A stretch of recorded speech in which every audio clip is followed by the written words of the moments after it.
ટોળકીની હરકતોથી લોકોમાં ભયનો માહોલ સર્જાયો। વડોદરામાં ફરી એકવાર ચોર ટોળકીઓ સક્રિય થઈ હોય તેમ લાગી રહ્યું છે। ડિસેમ્બર મહિનામાં ચોરી કરનારી ટોળકી ફરી પાછી આવી અને તેમના કારસ્તાના સીસીટીવી ફૂટેજ સામે આવ્યા છે।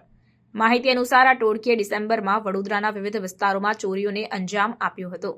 થોડા સમય સુધી શાંતિ રહેવા બાદ તેઓ ફરી એકવાર નવા સ્થળોને નિશાન બનાવવાની તૈયારીમાં હતા। જો કે લોકોએ સ્થાપિત કરેલા સુરક્ષા કેમેરાઓએ તેમને રંગે હાથ પકડી પાડ્યા।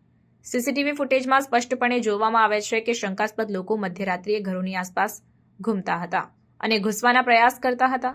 આ ફૂટેજ હવે પોલીસે ગુનાહિત ટોળકીને શોધવા માટે મહત્વપૂર્ણ પુરાવો બની છે। વિસ્તારના વરિષ્ઠ નાગરિકોએ ચોરીની વધતી ઘટનાઓને લઈને પોલીસ કમિશનરને લેખિત રજૂઆત કરી છે। તેમણે રાત્રિ પેટ્રોલિંગ વધારો કરવાની અને તાત્કાલિક પગલાં ભરવાની માંગણી કરી છે।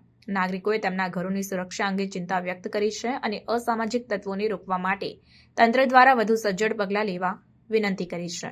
પોલીસ તંત્રે નાગરિકોને આશ્વાસન આપ્યું છે કે તેઓ ચોરીના કેસની ગંભીરતાથી તપાસ કરી રહ્યા છે। સત્તાવાળાઓએ લોકોને સલાહ આપી છે કે તેઓ સુરક્ષા સાધનો, એલાર્મ અને મોશન સેન્સર લાઇટ્સ જેવા વ્યવસ્થાપન પણ સ્થાપિત કરે। વડોદરા પોલીસ હવે જાગૃત બની છે અને તેઓ અસરગ્રસ્ત વિસ્તારોમાં રાઉન્ડ ધ ક્લોક સર્વેલન્સ કરી રહ્યા છે। રાત્રિ દરમિયાન પેટ્રોલિંગ વધારી દેવામાં આવ્યું છે જેથી અસામાજિક તત્વોને ઝડપી